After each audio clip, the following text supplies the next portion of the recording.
Koleoso! Koleoso! Ibi kíbi náà wọ́n wà fún ọmọ nǹkan mi o. Wọ́n ti mú bàbá rẹ̀ lé o, àwọn owó àrọ̀ ni mo dàbí o. Wọ́n láwọn ọgbà mi àwọn ọ̀dà náà. DJ Glitter.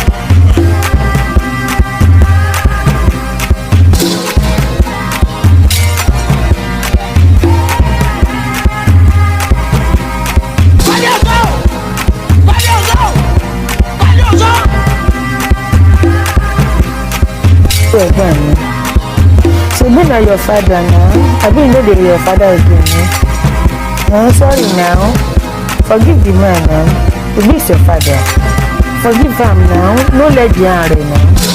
It's up.